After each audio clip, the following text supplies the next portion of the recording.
అడిగినప్పుడు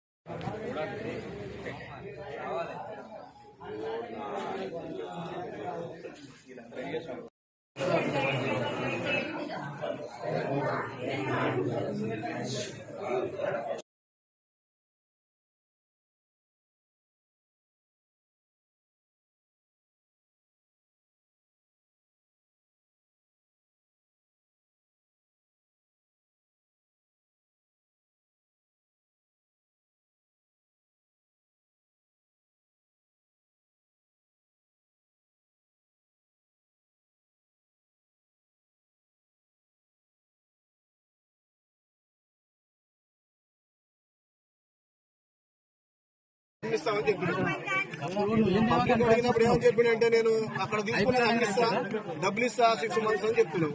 6 months అని ఏం అడిగినావు, ఏమి ఇచ్చినావు, ఎవరికి ఇచ్చినావు?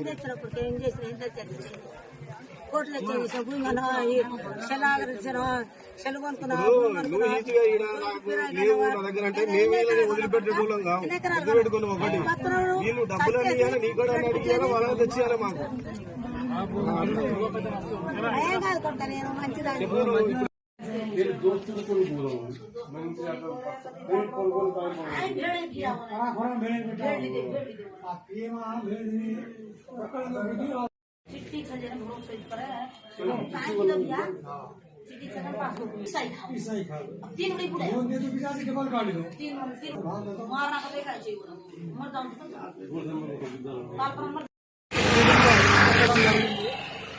కొంతమంది ఏజెంట్ల ద్వారా ఈ అమౌంట్ పెట్టడం జరిగింది. అతను నాకు 100కు 100, 1000కి 1000 రూపాయలు ఇష్టమని ఆశ చూపడం జరిగింది. ఆశ చూపడం వల్ల నేను 10 లక్షల రూపాయల దాకా పెట్టాను. ఇంతవరకు నాకు ఎటువంటి 1 రూపాయి కూడా చెల్లించలేదు. నాకు గత జనవరిలో ఈ హ్యాండ్కు తిరిగి నాకు ఆపరేషన్ కావడం జరిగింది. దానికి కూడా అతను 1 రూపాయి కూడా చెల్లించడం లేదు. ఇప్పుడు నేను మీడియా ద్వారా ఈ ప్రభుత్వాన్ని నాకు సాయం చేయాలని కోరుకుంటున్నాను. ఈ చీటింగ్ కేసు కింద మరియు డిపాజిట్ యాక్ట్ కింద కట్టాం. ఈ మనీష్ రెడ్డి అనే వ్యక్తి గత 2 years నుంచి అందరికీ తన దగ్గర డిపాజిట్ చేస్తే 4 monthsకే 60% అమౌంట్ కల్పిస్తా అని ఆశ చూపడం వల్ల చాలా మంది ప్రజలు అతని దగ్గర డిపాజిట్ చేశారు.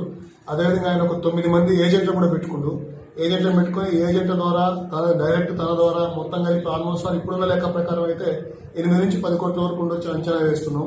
ఈ డబ్బులు తీసుకున్న తర్వాత కొన్ని రోజులు అతను కొంతమందికి ఇచ్చిన కూడా తిరిగి దాంట్లో పెట్టుబడి పెట్టిండు, మళ్ళీ ఎక్కువ వడ్డీ వస్తుందని.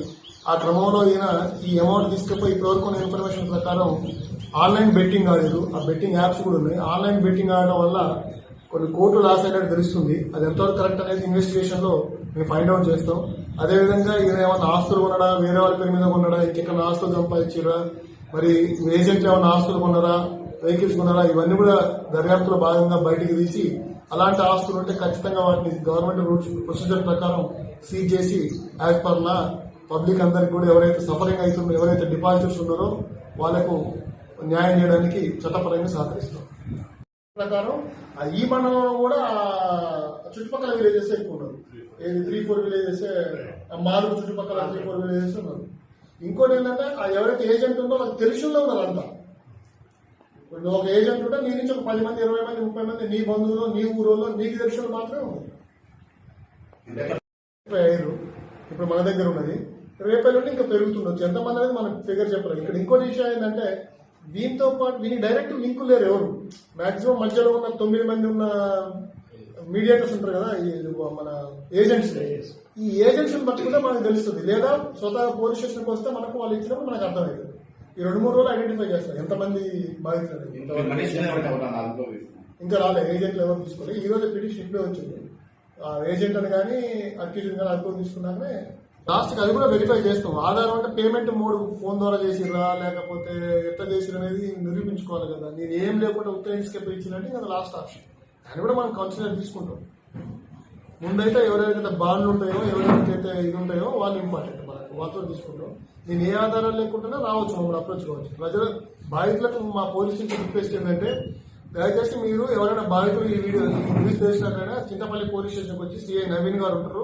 మీ దగ్గర ఉన్న ఆధారాలు, మీ దగ్గర బాండ్ ఉందని, లేకపోతే చెక్ ఉండని, లేకపోతే అట్లీస్ట్ వాట్సాప్ ద్వారా పేమెంట్ చేసి మీరు ఉంటుంది కదా ఆన్లైన్ పేమెంట్స్ ఏమైనా ఉంటే అలాంటి ఆధారాలు ఇస్తే మీది కూడా రాసుకొని చట్ట ప్రకారం మీకు దాంట్లో న్యాయం చేయడానికి ప్రయత్నిస్తారు. Easy amount. బెట్టింగ్ యాప్లు కూడా స్టార్టింగ్ పెట్టినప్పుడు బాగా వస్తాయి. స్టార్టింగ్ మనం 10 నుంచి 20 వస్తుంది, దానికి అడిక్ట్ అయిపోతాం. సేమ్ పే కార్డు లాగానే పెడుతుంటే వస్తుంది అనే ఒక దురాశ. బెట్టింగ్ యాప్ అనేది 100% మోసం. బెట్టింగ్ యాప్ అనేది మోసం. ఎందుకంటే దానికి స్టార్టింగ్ ఆ యాప్ కంట్రోల్ ఎవరి దగ్గర ఉంటుంది? ఏదో ఒక వ్యక్తి చేతుల్లో ఉంటుంది. నేనే యాప్ కంట్రోల్ చేసేది. వాడు పెట్టినప్పుడు బాగానే 10,000 పెట్టినప్పుడు 20 ఇస్తారు, 20 పెట్టి 40 ఇస్తారు. ఒక్కసారి 5 లక్షలు పెట్టగానే కట్ చేస్తారు. ఉండొచ్చు గవర్నమెంట్ ఎంప్లాయీస్, బ్యాంక్ ఎంప్లాయీస్ కూడా ఉన్నారు. బ్యాంక్ ఎంప్లాయీస్ కూడా ఈ విధంగా రావడం అనేది చింతించదగ్గ విషయం. వాళ్ళకి తెలిసి ఏది ప్రొసీజర్ 60% ఇస్తారంటే ఎట్లా ఏ వ్యాపారం చేస్తే 60% వస్తుంది అనేది కూడా ఆలోచించాలి.